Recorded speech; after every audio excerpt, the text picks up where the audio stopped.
buenas con todos ustedes.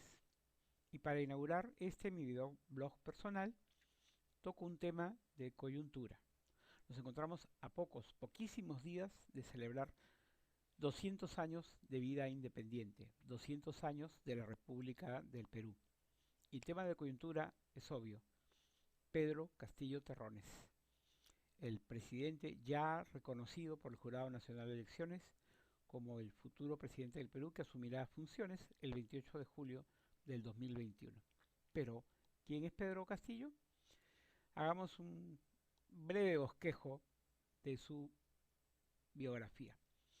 Pedro Castillo Terrones es un profesor rural de la sierra, es un campesino, pues tiene una casita y tiene sus tierras y tiene sus animalitos, ¿no? Con los cuales trabaja, o sea, se desarrolla dentro del mundo agrícola. Y como profesor es un profesor multigrado. Enseña en la sierra a niños de diferentes edades, de diferentes años.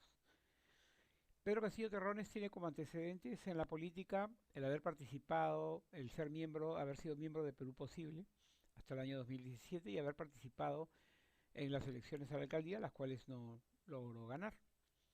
Luego de prácticamente terminar de estar en Perú Posible, ingresa al mundo sindical con los maestros, con los cuales aparentemente ya tenía muchas relaciones y habían conversado respecto de la problemática de los maestros. Y bueno, se hace famoso en el año 2017 cuando viene a realizar una manifestación y organiza una huelga de maestros con el fin de obtener algunas reivindicaciones. A raíz de esto es que su imagen es reconocida por muchos maestros y muchos se adhieren a él y conversan entre ellos y según el propio Pedro Castillo, estos maestros le pidieron a él para que se lanzara, digamos, a una candidatura. Él en principio pensó en el Congreso, pero después le dijeron que mejor escogiera la posibilidad de obtener un puesto más alto, en este caso la presidencia. Pedro Castillo Terrones no tenía un partido político. Va a visitar varias tiendas políticas y termina en Perú Libre del señor Vladimir Cerrón, que es un médico cirujano. Y bueno, el partido de Vladimir Cerrón es un partido, él decide planteamientos marxistas, de planteamientos leninistas, pero Pedro Castillo es un hombre de izquierda, pero no es un hombre marxista-leninista. Sin embargo, como fue acogido en este partido, eh, bueno, decidieron participar con los maestros dentro de este partido. Él puso sus condiciones para poder participar, entre ellas tener muchos maestros como candidatos de las diferentes regiones del Perú, ¿no? Y se conformó una lista donde habían, obviamente, miembros de Perú Libre y maestros a los cuales venían, digamos, con Pedro Castillo. Y así empezó la carrera hacia la presidencia de Pedro Castillo. Pedro Castillo empieza a hacer una campaña yendo a los pueblitos de la sierra, algo que no hacían los otros partidos. ¿Por qué? Porque en estos momentos el mundo y el Perú también viven la pandemia. Y esto afectó mucho a las campañas electorales. Entonces muchos no hicieron, digamos, viajes. Y cuando hacían viajes, para llegar a algunos sitios, pero normalmente eran las principales ciudades, no los pueblitos del interior.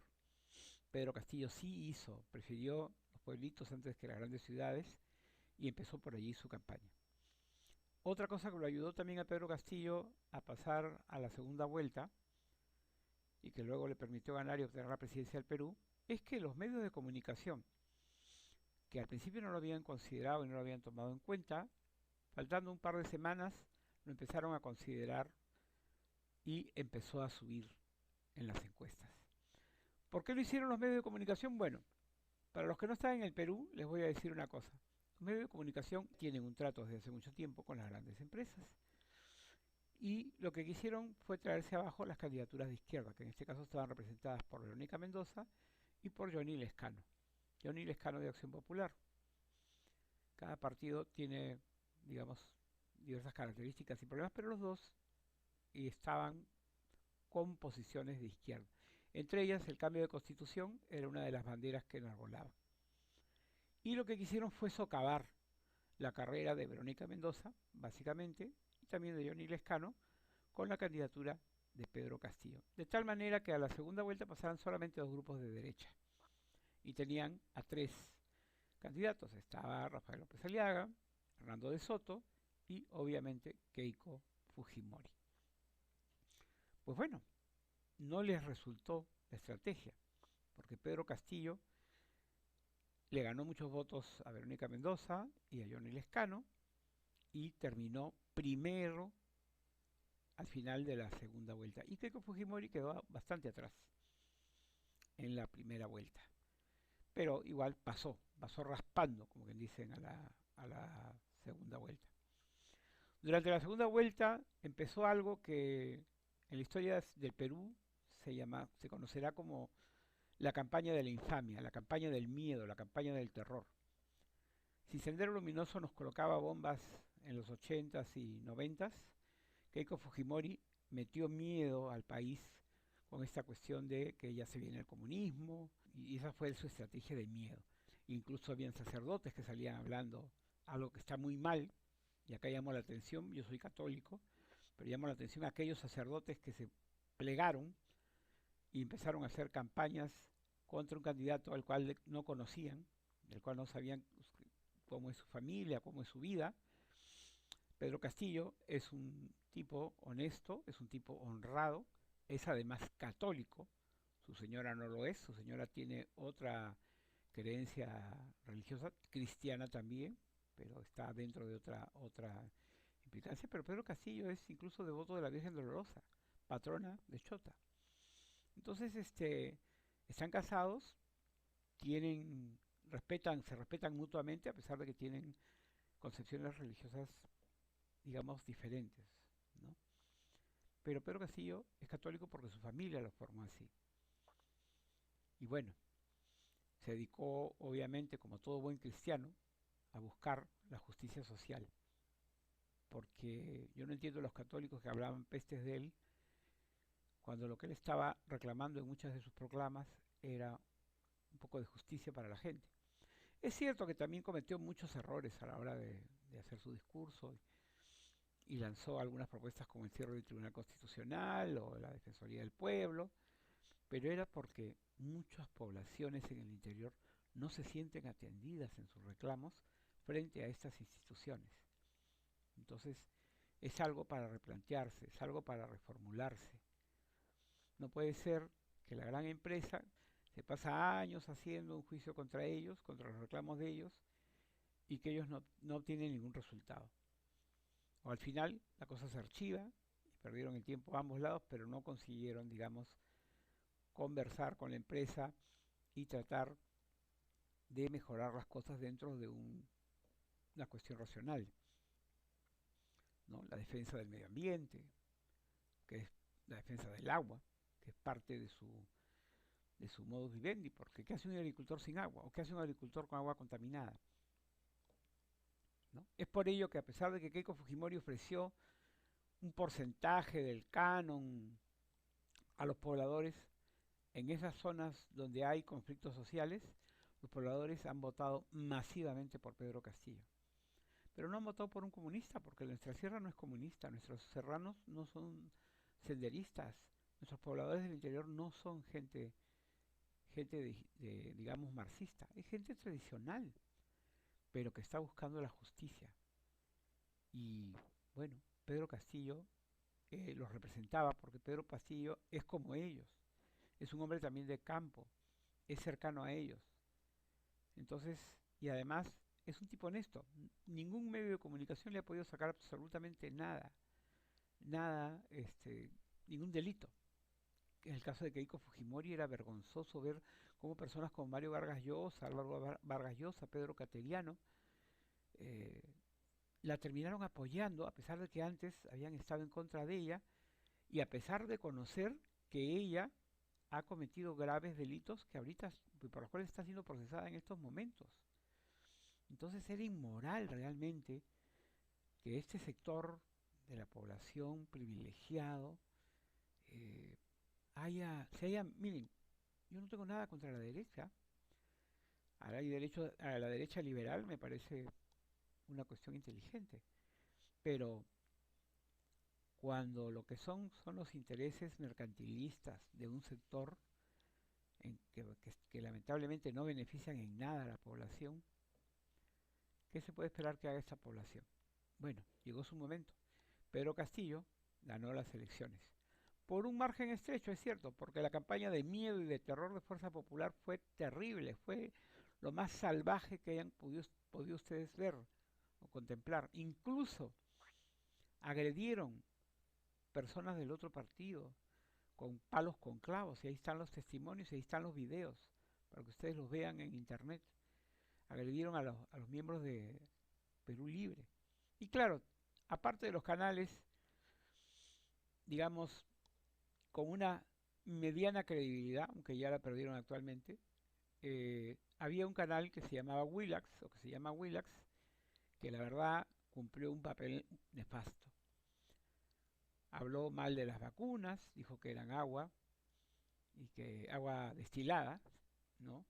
Mucha gente tuvo terror a vacunarse, muchos ya han muerto, y todo es ello hecho por gente de Fuerza Popular, en una campaña para destruir a este gobierno que está hecho las cosas bien, a este gobierno que es un gobierno transitorio, que solamente tiene unos meses de vida y que está terminando y que está terminando con el pendón en alto, porque la verdad es que el señor Sagasti, que pertenece al Partido Morado, ha hecho una gran labor como presidente de transición.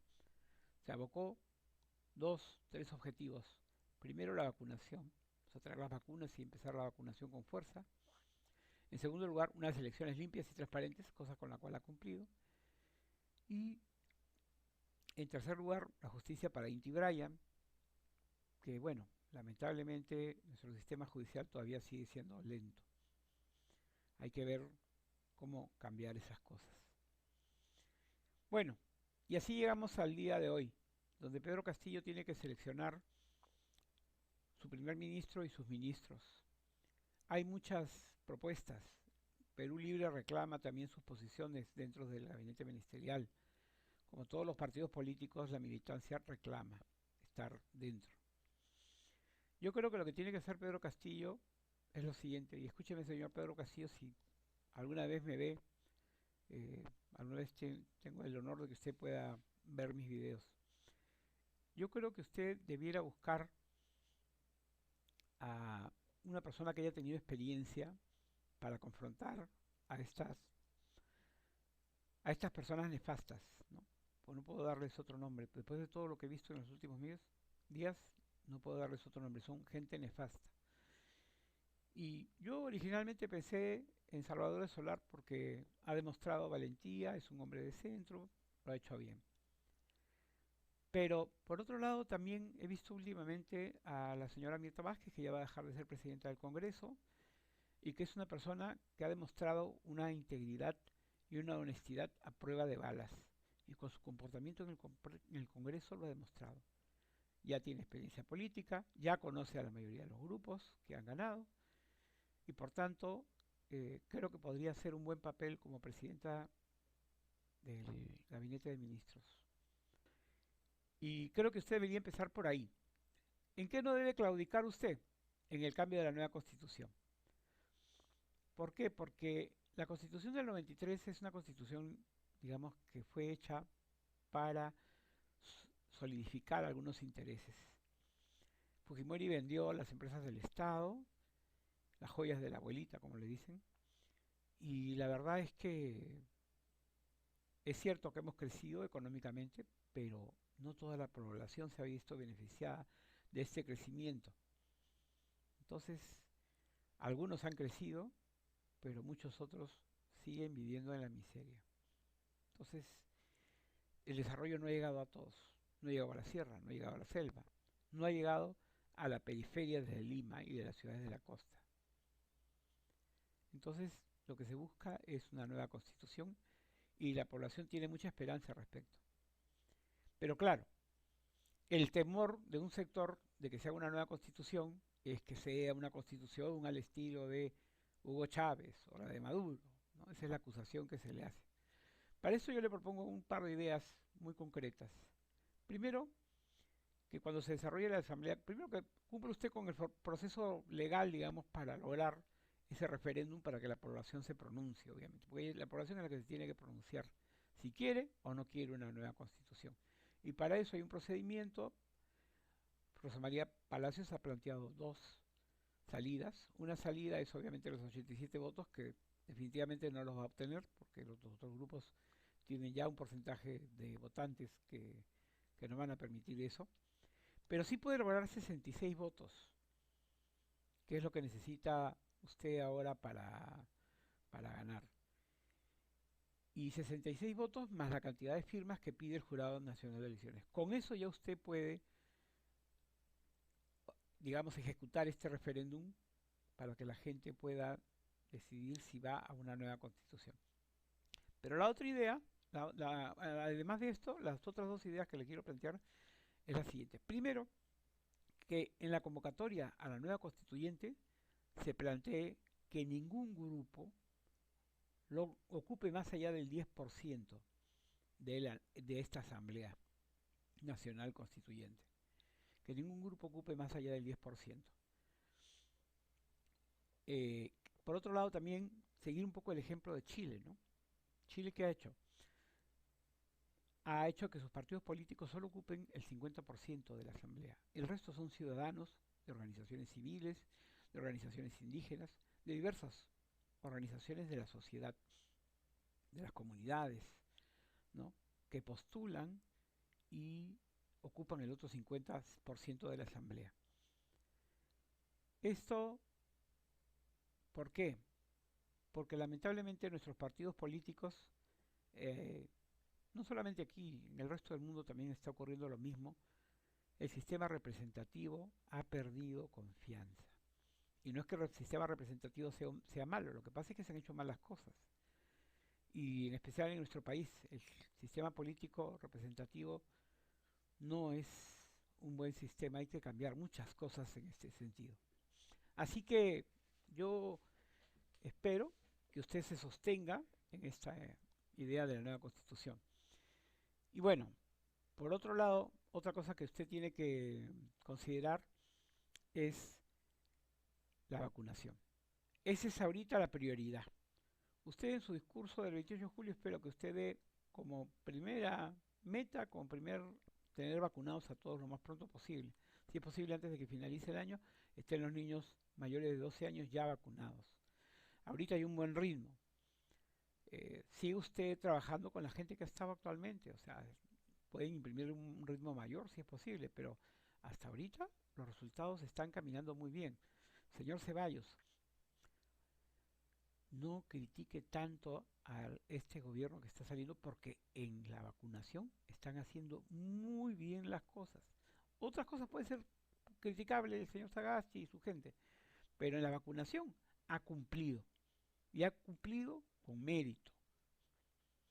¿Ok? Así que por favor, basta de críticas y mezquindades al trabajo que ha realizado este gobierno, al menos respecto de la vacunación. Ha hecho más de lo que se podía esperar. Mucha gente pensaba que se iba a vacunar el próximo año. Yo también pensaba que iba a llegar a fin de año a vacunarme. Ya me vacunaron ya. Me falta mi segunda dosis que me la van a poner el día 25, pocos días antes del bicentenario.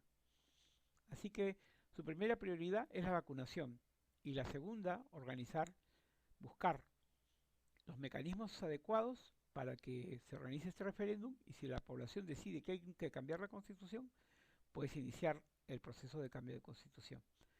Eso sí, como comunicador, le recomiendo que usted empiece a realizar una campaña donde le explique a la gente por qué habría que cambiar la constitución. En principio, yo le digo, hay una cuestión moral en este sentido, porque esta constitución viene de una dictadura y fue hecha, además, por una mayoría, a diferencia de la constitución del 79, donde los grupos tenían más o menos las mismas cantidades de parlamentarios, digamos, que ocupaban las curules de la Asamblea Constituyente. En esta constitución de 1993, en este Congreso Constituyente Democrático, entre comillas, La gran mayoría eran pues de aliados de Fujimori. Si no eran de los partidos de Fujimori, directamente eran aliados de Fujimori. Y hicieron lo que les dio la gana. Ahí no hubo límites de cuántos gente tenía que tener cada grupo. Como él acababa de cometer el golpe de Estado y tenía apoyo de la población en ese momento, entonces obviamente logró una gran mayoría que copó. Las pocas personas que estuvieron en la oposición intentando sacar cosas, bueno, lograron algunas cosas, pero se perdieron los derechos laborales, ¿no? Se pusieron muchos derechos, pero no se pusieron los mecanismos para que estos derechos se cumplieran, y eso es lo que tenemos actualmente, ¿no? Un país que viene una pandemia y lo arrasa totalmente, porque eso es lo que ha hecho, eso es culpa también de esta constitución, que no hemos tenido un Estado preparado para eso. Porque claro, un Estado puede estar preparado sí y solo si tiene medios para estar preparado. Pero si no tienen los medios suficientes, bueno, ustedes dirán, bueno, pero es porque ha habido mucha corrupción, se han estado tirando la plata. Sí, también, porque esta constitución ha permitido que todo esto ocurra. Esa es la verdad. Esas coimas a los funcionarios. El país siempre ha tenido problemas de corrupción, pero nunca ha sido tan corporativo como ahora. Una cosa es un empresario que va y a un funcionario le da su platita, ¿no? O le regala algo, ¿ok? Pero no, acá todo ha sido organizado corporativamente. Las grandes empresas que se turnaban, como el caso del Club de la Construcción, para hacer obras. Esto es algo que ya no debe ocurrir más. Basta de las puertas giratorias. Debe haber concursos en el Estado para entrar. Yo, ¿sabe qué? Estoy sí muy de acuerdo con la meritocracia, porque yo también he postulado algunos puestos en el Estado y sí he ingresado en, las, en los momentos en que he ingresado por meritocracia, me he sentido más tranquilo. Cuando más bien han sido amigos los que me han convocado, a los cuales les agradezco la convocatoria, porque conocen mi trabajo, más bien ahí he tenido una cierta inestabilidad. Entonces, lo mejor para todos, para la población también, es que sea meritocrático. Y también para el magisterio, por si acaso. Que tal vez hay que ver cómo se hace ese examen de otra manera, no de la manera como se ha venido haciendo. Eso es una cuestión de analizar. Pero todos tienen que pasar por examen, porque si no, nuestros niños son los que lo van a pagar. Usted como maestro sabe perfectamente que si un maestro es dedicado y se dedica a sus alumnos y tiene vocación, que es lo más importante en la docencia, pues va a lograr grandes personas. Algunas no, porque hay alguna gente que no siempre responde a nuestras enseñanzas, pero vamos a lograr un mejor país con mejores estudiantes. Igual para el resto del Estado. El Estado, trabajar para el Estado debe ser una vocación, no simplemente estar metido para tener contactos adentro y ver a quienes beneficias más tarde, como está ocurriendo con esta cuestión de la puerta giratoria, ¿no? Una gente que trabajó para una empresa, de pronto termina en un ministerio y luego regresa a la empresa, ¿no? Aquí usted piensa un poco como el sistema español. El sistema español organiza dos exámenes al año. Uno que es el principal, que es a principios de año, y el otro que es a mediados de año. El Estado planifica cuáles van a ser sus necesidades y en base a eso convoca exámenes. Esta gente entra al Estado. Bueno, este ha sido mi comentario del día de hoy sobre la coyuntura política. Yo espero que Pedro Castillo sostenga sus ideales de cambio de constitución, de un viraje hacia la izquierda, pero de una izquierda un poco más al centro. Acérquese usted al centro, porque el centro hay otras agrupaciones que estamos seguros lo van a coger con cariño. Ah, y una cosa más, busque usted personas para su gabinete y en general para todos los puestos del Estado que sean integracionistas en principio. Porque pueden tener muchos títulos, pero ya hemos visto que mucha gente con títulos, lamentablemente, no necesariamente es moral y ética. Así que la integridad y la honestidad de vida son importantes. Si hay gente que no ha tenido nunca ningún problema, si hay gente que ha hecho cosas bien y que se ha retirado, si se ha retirado del Estado ha sido por una cuestión de dignidad, bacán. Esa gente es la que queremos dentro del Estado. y que sean obviamente competentes, porque tampoco por favorecer a los miembros del partido vamos a meter a gente incompetente. Que todos tengan que pasar por su examen, que estén tranquilos, entran con su evaluación y están el tiempo que tengan que estar, el tiempo que les dure el contrato, en fin. Y si tienen una cantidad de años trabajando, bueno, entran a la planilla pues, ¿no? del Estado. Ya es cuestión de que el Estado evalúe cuánta gente realmente necesita, ¿no? Hagamos las cosas bien, como se deben hacer, buscando gente íntegra y honesta para la administración del Estado. Hasta aquí mi comentario. Los espero para la próxima. Muchas gracias.